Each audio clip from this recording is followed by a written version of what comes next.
అందరికీ నమస్తే. నేను మీ Keerthi. Welcome to Keerthi kitchen. ఈరోజు నేను గులాబ్ జాములు అయితే చేసి చూపిస్తాను. దీనికోసం ముందుగా నేను పాకం అయితే ప్రిపేర్ చేసుకుంటున్నాను. దీనికోసం 3 కప్పుల చక్కెర తీసుకున్నాను. దానికి 3 కప్పుల వాటర్ అయితే వేసుకున్నాను.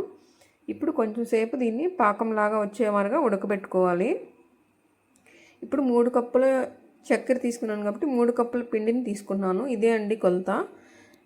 ఇప్పుడు దీంట్లో కొంచెం కొంచెంగా పాలు పోస్తూ బాగా కలుపుకోవాలి. ఉండలు లేకుండా కలుపుకోవాలండి. ఉంటలు కట్టేస్తే సరిగా మనకు ఈ బాల్స్ అనేవి సరిగా రావు. ఇలా చాలాసేపు మెత్తగా దీన్ని కలుపుకోవాలి. అప్పుడే సాఫ్ట్గా వస్తాయి మనకు బాల్స్. చూడండి, ఇలా బాగా మెత్తగా చిన్న చిన్న ఉండల్లాగా చేసుకోవాలి. బాగా రౌండ్గా రావాలండి, లేకపోతే పగుళ్ళు వచ్చి మనకు సరైన షేప్ అనేది రాదు గులాబ్ జామ్. అందుకని ఇట్లా కొంచెం సేపు టైమే పడుతుంది ఇలా బాగా బాల్స్ చేయడానికి. ఇదిగోండి, బాగా రౌండ్గా వచ్చింది కదా. ఇలా అన్నిటినీ చేసుకున్నాను. ఇప్పుడు ఒక బాండ్లు పెట్టి ఆయిల్ వేడెక్కాక ఈ బాల్స్ అన్నిటినీ దాంట్లో వదిలేసాను. ఇవి కొంచెం రెడ్ కలర్ లాగా వేగాలండి. సిమ్లో పెట్టుకొని వేయించుకోవాలి, ఎందుకంటే మాడిపోతాయి, లేకపోతే లోపల ఉడకను కూడా ఉడకవు. అందుకని చూడండి, కలర్ అయితే మారాయి కదా.